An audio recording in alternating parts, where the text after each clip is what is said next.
우리 사회가 잠이 부족한 사회입니다. 지금도 잠이 부족해서 졸고 계신 분이 있을지 모르겠어요. 저도 지금 잠이 부족한 상태로 오늘 주일을 맞이하고 가고 있습니다. 모두 바쁘게 돌아가기 때문이죠. 여러 가지 일들이 얽혀 있어요. 어제 저는 어느 저녁 모임에서 부부 세무사들과 이 얘기를 나눴는데 요즘이 좀 어떠냐고 물었더니 점점 사회가 더 경쟁이 심해진다고, 더 바빠진다고 그렇게 고백하였습니다.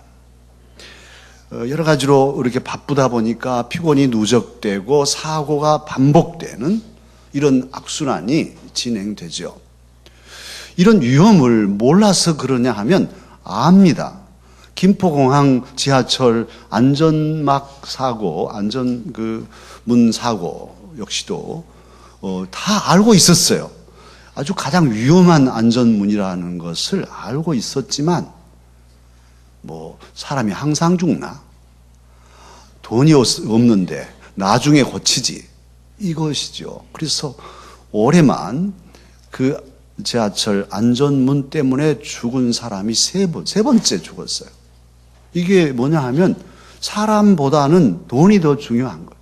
우선 돈이 급하니까 사람의 목숨이 뒤로 밀리는 이런 가치관의 혼돈, 가치관의 전도가 우리 사회에 일어나고 있습니다. 잠을 못 자고 애를 써서 노력을 해도 좋은 학점을 받기 어려운데 학교 안 나와도 배경이 있으면 좋은 학점을 받고 졸업을 할 수 있다면 이게 어떻게 된 것이겠습니까?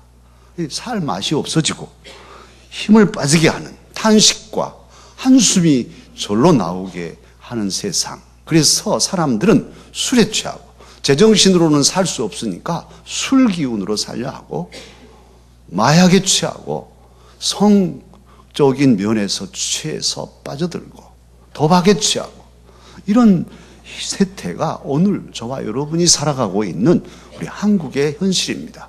다행히 우리 크리스티아나가 한국말을 모르기 때문에 이 말을 해도 괜찮지만 누가 옆에서 얘기해 주면 안 됩니다. 한국의 현실이. 서울이 너무 깨끗하대요. 와서 보니까 서울이 너무 깨끗하고 우리 김정구 집사님 살림살이랑 뭐 어떻게 어떠냐 그랬더니 다 독일과 같다 그러고 그런데 사실은 우리는 피곤해요. 잠이 부족하고 이렇게 사람이 죽어 자빠지는 일들이 계속됩니다. 사랑하는 강서 가족 여러분, 이런 때에 하나님께서는 저와 여러분에게 뭐라고 말씀하실까요? 저와 여러분은 세상 사람들이 아니고 예수님을 구주로 믿는 그리스도인입니다. 크리스찬입니다. 하나님의 사람들입니다. 하나님의 사람들에게 하나님께서는 이 시대를 살아가는 저와 여러분에게 말씀하고 계셔요. 뭘 말씀하시냐 하면 오늘 23절에 시온의 자녀들아, 내 백성들아, 내 자녀들아, 그런 말씀이죠. 시온의 예루살렘 성전이 있는 이곳에 사는 나의 자녀들아, 기뻐하며 즐거워하라. 26절에서는 너희 하나님 여호와의 이름을 찬송할 것이라 이렇게 말씀합니다. 지금 밭이 황무하고 토지가 바싹 말라 있고 포도나무, 무화과, 석류, 대추, 사과 모든 나무들이 다 시들어버린 그런 상황인데 기뻐하라는 거예요. 즐거워하라고 말합니다. 찬송하라? 될 일입니까? 하나님, 뭐가 있어야 찬송하고 기뻐하지. 기쁠 일이 건더기가 없는데 어떻게 기뻐해요? 이렇게 탄식하고 항의할 처지예요. 제단에 제사가 끊어졌어요. 제단은 있는데 예배답게 드려지지 못하는, 예배를 드릴 수도 없는 이런 상황. 곡간이 무너지고 소떼, 양떼가 꼴이 없어서 풀을 먹어야 될 텐데 소가 양이 먹을 게 없으니 하고 울고 있어요. 배고파서 밥 주라고. 들에 있는 짐승들도 목이 말라서 헉헉대고 있습니다. 목사로서 이 시대를 살피면 영적으로 본다면 막 사람들이 바쁘게 움직이지만 막 목이 말라가지고 이렇게 다니고 있는 것 같아요. 이 시대의 사람들의 심령이 메말라 있어요. 삭막해 있어요. 조금만 찌르면 팍 터져버리는, 뭐 경찰도 총으로 쏴서 죽이려고 하는 이런 세상이 돼 있어요. 다 사람들이 좀 건들기만 해봐 이렇게 이런 상황. 여러분은 어떠신가요? 피폐해지는 그런 심령이잖아요. 그런데 놀랍게도 웬일인지 하나님께서는 그런 때인데도, 아니 그렇기 때문에 기뻐하고 즐거워하라, 찬송하라. 슬프지만 기뻐하라고 말씀하십니다. 어렵지만 즐거워하라고 말씀하십니다. 배고프고 가난하지만 찬송해라 말씀하십니다. 억지 소리일까요? 하나님은 억지로 지금 이렇게 하실까요? 그렇지 않아요. 오늘 말씀을 보면 찬송하고 기뻐하고 즐거워할 이유를 말씀하고 계셔요. 23절을 다시 보면 뭐라고 주님은 말씀하시냐 하면, 여호와를 통해서 주시는 주의 말씀이 뭐냐 하면, 시온의 자녀들아, 너희는 너희 하나님 여호와로 말미암아 여호와 때문에 여호와로 인하여 기뻐하며 즐거워할지니라. 하나님 때문에, 하나님으로 말미암아 하나님을 인해서 기뻐하라. 지금 주변의 상황은 아니지만 상황 보지 말고 하나님을 바라보고 기뻐하고 즐거워하라 이렇게 말씀합니다. 그러면 하나님 여호와가 도대체 어떤 일을 하시기에 하나님을 보고 기뻐하고 즐거워하며 찬양하라는 것일까요? 오늘 23절에서 하나님은 여호와를 통해 저와 여러분에게 약속하십니다. 이른 비와 늦은 비를 내려주시겠다고 약속하십니다.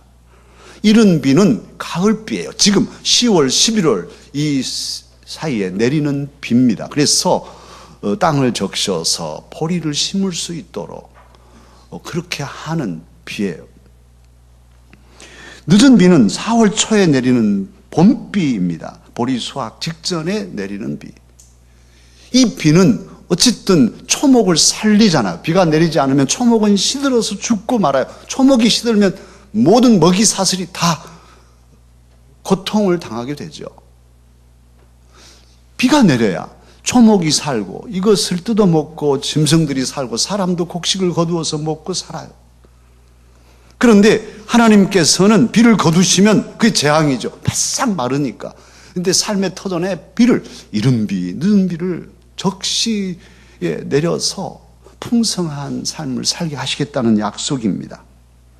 비를 기다리는 사람은 믿음이 없이는 기다리지 못하죠. 농부가 비를 기다릴 때 틀림없이 하나님께서 비를 내려주실 거라고 믿어야 씨를 심는 것이고, 그 내리는 그날까지 힘들지만 어떻게든지 가꾸면서 때를 기다려서 드디어 비가 왔을 때 열매를 거둘 수 있죠. 그러기에 기다리는 사람은 믿음을 가진 사람만이 기다릴 수 있어요. 해도 안 되네, 기다리도 안 되는데 뭐 하고 포기하는 것은 일반 사람이지만, 저와 여러분 하나님의 사람입니다. 하나님의 신실하심을 믿고 신실하신 하나님의 말씀 약속을 붙들고 사는 사람들입니다. 그러기에 우리는 믿음으로 오늘 약속하신 말씀을 받으십시다. 이른 비와 늦은 비를 내리실 주님을 확신하고 그 날을 바라보며 전진하십시다. 하나님께서는 풍성한 은혜로 단비를 내려주실 것입니다. 오늘 본문에 또 약속하십니다. 24절에 보면 마당에 밀이 가득하게 하신다고 말씀하시고, 독에 포도주 기름이 넘치게 하시겠다고 말씀하셔요.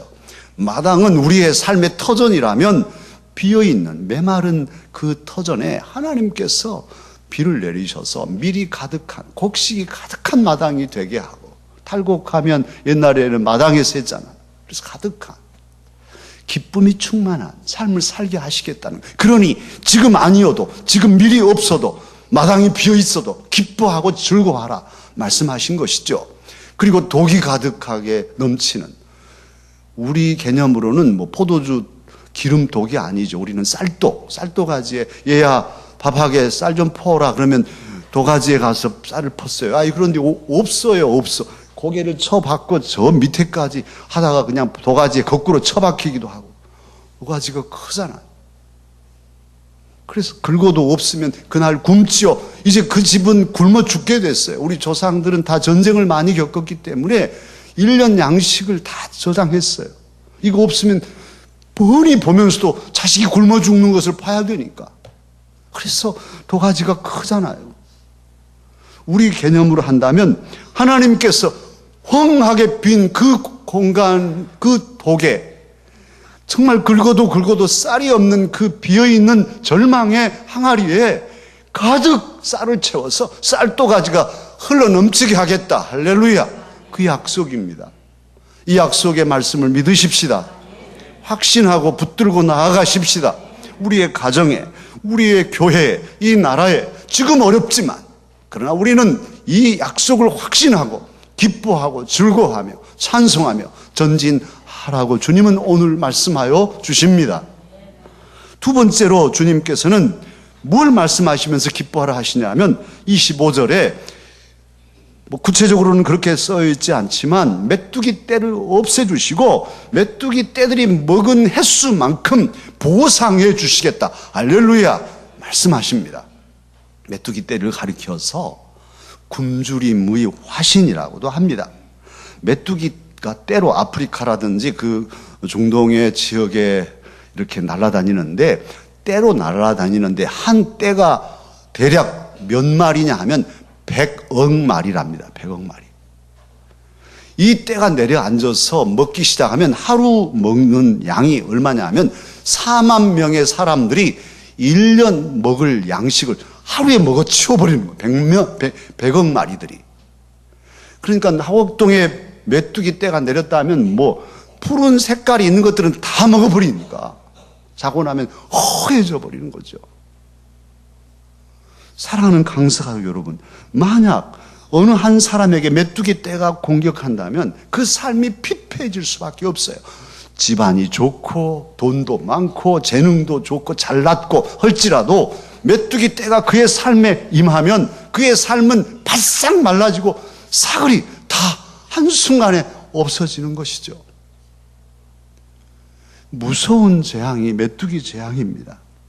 우리의 삶에 만약 메뚜기 떼가 와서 우리 가정에 임하게 되면 새싹이 다 죽어버리는, 자녀 손들이 다 모든 것이 다 엉클어지는 이런 두려운 일들이 일어난단 말이에요. 이 나라에 메뚜기 때가 임하면 다음 세대가 없어지는, 지금 그런 현상이 지금 일어나고 있지 않습니까? 젊은이들이 대학을 졸업하고도 직장을 갖지 못합니다. 돈을 못 법니다. 그냥 다 아르바이트를 합니다. 시급 뭐 몇천 원 받아가지고 어떻게 시집 가고 장가 가고 집 사고 자식 낳고 살겠습니까? 장가를 못 갑니다. 시집을 못 가요.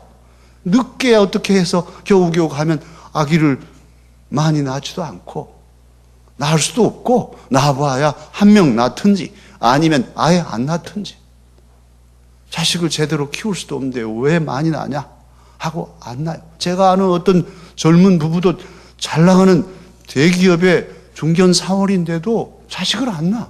안 낳는데 어떻게, 나라고 어떻게 하겠어요? 쫓아다니면서 말할 수도 없고.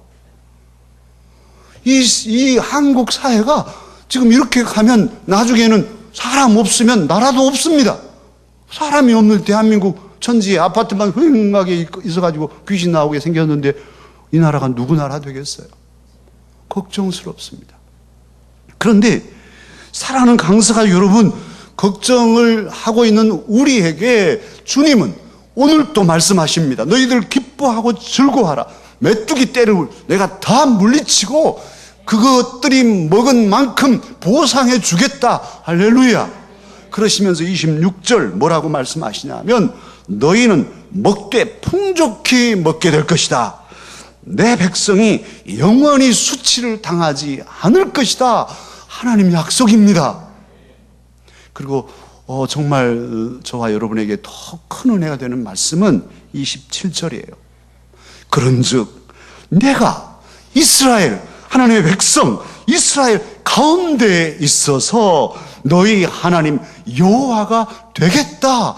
할렐루야. 정말 은혜의 말씀이에요. 하나님 여호와께서 그동안에는 우리를 버린 듯 그렇게 하셨지만 이제는 우리의 삶 한복판에 오시겠다는 거예요. 쓰러져가는 내 인생, 이제 나는 정말 인생에 나고자라고 절망하는 내 삶 한복판에 여호와 하나님께서 임하셔서 아들아 딸아 나는 너의 삶 한 중심에 내가 있어서 너의 하나님 여호와가 되겠다. 오늘 주님은 말씀하십니다. 우리 가정이 어렵고 힘들고 우리 교회가 어렵고 한국 교회가 어렵고 이 나라가 어려운데요, 어려움만 보면은 정말 죽을 맛이지만 오늘 이 약속을 붙들면 우리는 힘을 낼 수 있어요. 그래, 어려운데 피폐한데 바싹 마른 그런 처지지만, 오 주님 창조주 여호와 하나님께서 내 삶 가운데 우리 가정 한 복판에 그리고 우리 교회 한 중심에, 이 한국 교회 한 중심에 하나님이 임하셔서 우리의 아버지 하나님이 되시겠다 약속하여 주십니다. 이 말씀을 믿으면 우리에게 주신 은혜의 말씀이 됩니다. 우리의 살 길은 거기 있어요. 사람을, 어느 정치인을 누가 우리가 믿을 수 있나요? 다 똑같은데. 그러나 하나님께서 참으로 우리의 삶의 중심을 차지해 주신다면, 그래서 하나님 중심으로 우리가 살게 되면 우리는 수치를 당하지 않을 거예요. 오늘 27절에 그렇게 말씀하시잖아요. 중심에 임하여서 내 백성이 수치를 당하지 않게 하리라. 할렐루야. 하나님 내 마음에, 내 중심에 오시고, 하나님 내 가정의 한복판에 와주십시오. 내 자식들의 삶의 한 중심에 여호와 하나님 임하여 주옵소서. 그래서 사랑하는 자녀들의 삶의 중심축이 되시고 그들을 이끌어서 부끄러움을 당하지 않게 해주십시오. 이런 간구가 이 시간 저와 여러분에게 있어야 할 것입니다. 세 번째로 우리가 기뻐하고 즐거워해야 할 이유를 말씀하시는데요, 가장 귀한 이유입니다. 그것은 뭐냐 하면 성령님을 부으시겠다는 거예요. 오늘 28절에도 만민에게 성령님을 부으시겠다고 하시잖아요. 29절에는 남종과 여종에게도 성령님을 부으시겠대요.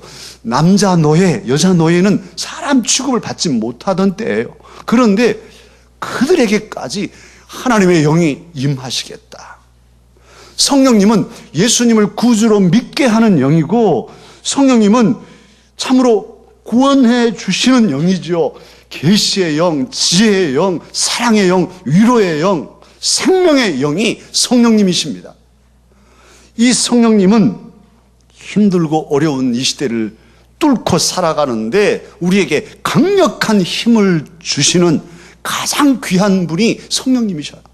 초월적인 하나님, 위대하신 하나님이시잖아요. 온 우주에 가득하신 하나님을 내가 모시고 살 수 있는 비결은 성령님 때문에, 성령님을 모실 때 성령님을 통해서 우리는 하나님을 모시고 살게 되죠. 그리고 그 성령님의 능력과 지혜를 우리가 활용할 수 있는 비결은 성령님을 의식하고 의지하는 거예요. 의식하지 않으면 없어요. 성령님 안 계신 것처럼 우리 안에 계시지만 탄식하셔도 우리는 우리 생각에 빠져가지고 열심히 바쁘게 짐을 꽁꽁 쥐고 가는 것이죠. 그런데요, 내 안에 성령님 계시지. 성령님 나와 함께 하시지. 성령님은 지혜의 영이요, 위로의 영이요, 생명의 영이시지. 이 사실을 깨닫고 성령님 도와주세요. 의지할 때 성령님은 우리의 삶에서 구체적으로 역사하여 주십니다. 자꾸 이런 훈련을 해서 성령님과 동행하는, 성령님과 함께 살아가는 저와 여러분이 되어야 합니다. 성령님은 살리는 힘을 가지셨어요. 의로운 힘을 가지시고 거룩한 힘, 사랑의 힘, 회복의 힘을 가지신 분이 성령님입니다. 그러기에 성령님을 의지하면 돈의 힘을 이길 수 있어요. 돈의 유혹 능히 이길 수 있어요. 성령님을 의지하면 쾌락의 힘, 우리를 어떻게 끌어갑니다마는 그런 아무리 우리를 잘 끌어가려고 그 참 갖은 모습으로 우리를 유혹해도 성령님의 사람이 되면 우리는 쾌락의 유혹도 이길 수 있습니다. 슬픔과 절망이 우리를 주저앉힐 수 있는데요, 무수한 슬픔과 절망의 상황들이 있습니다만은 우리가 성령의 사람이 되면 그 슬픔도 절망도 딛고 일어서서 전진할 수 있습니다. 심지어는 죽음의 권세도, 죽음의 공포와 두려움도 성령님을 의지하면 능히 이기고 승리의 찬양을 부를 수 있습니다. 참으로 성령님은 그렇게 우리를 도우시죠. 그 중요한 신뢰가 오순절에 마가다락방에 120여 명의 성도들이지 않습니까? 심지어는 예수님을 면전에 놓고도 모른다고 부인하고 무서워서, 어찌 배신해서 그랬겠습니까? 이 목구멍이 포도청이라고 살려니까 어쩔 수 없어서 타협하듯이 제자들 그렇게 도망치고 부인하고 그랬어요. 그러나 그들이 기도하고 예수님 계시지도 않은데 아무도 믿지 않은, 또 예수님 부활도 다 거짓말이라고 하는 그 예루살렘에서 성령님께서 임하시니까 베드로 담대하게 일어나서 예수 그리스도를 증거하고 골목골목에서 예수님을 전파하고, 그래서 예루살렘 시가 요동치고 사내들인 공회가 회집되고 난리가 나는, 그래서 예루살렘 교회가 든든히 세워지는 이런 놀라운 생명의 역사가 성령님으로 일어났습니다. 성령 충만 복음 전도입니다.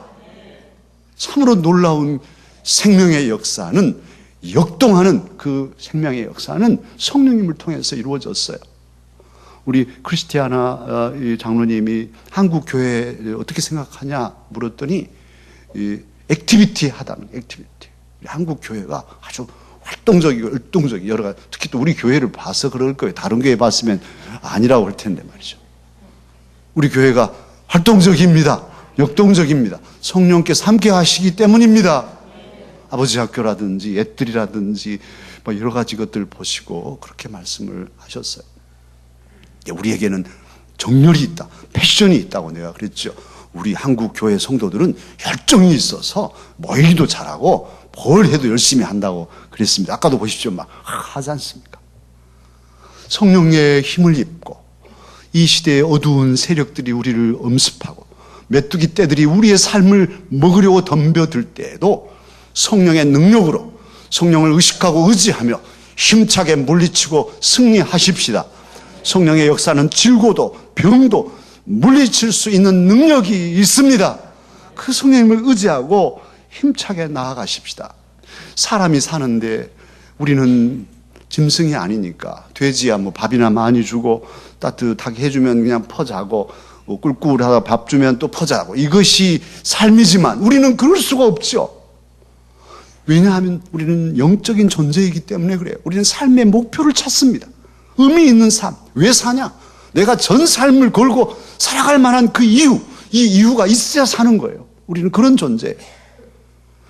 내일에 대한 꿈과 비전이 없으면 살 수 없는 존재예요. 인생이 아니니까. 그런데 말이죠. 무엇이 우리에게 진정한 비전을 주고 삶의 목표를 뚜렷하게 해주는가 하면 성령님께서 그렇게 하십니다. 오늘 본문의 말씀 보면 성령이 임하니까 자녀들이 장래 일을 말하게 됩니다. 노인들도 꿈을 꿉니다. 젊은이들이 비전을, 이상을 품게 됩니다. 할렐루야. 성령의 역사하시면 지금 이 답답하고 팍팍한 처지지만 마음속에, 우리 젊은이들의 가슴 속에 지금은 비록 아르바이트로 시간을 때우고 사는 삶이라 할지라도 그 가슴에 비전을 주시고 미래를 바라보며 전진하는 능력으로 이끌어 주실 것입니다. 그 성령님의 도우심을 확신하고 우리는 힘들지만, 기쁜 때가 아니지만 기뻐하고 즐거워하며 주님을 찬양하며 전진하십시다. 주님께서 우리의 삶을, 또 특별히 우리 자녀 손들의 삶을 아름답고 복되게 하여 주실 것입니다. 기도하겠습니다.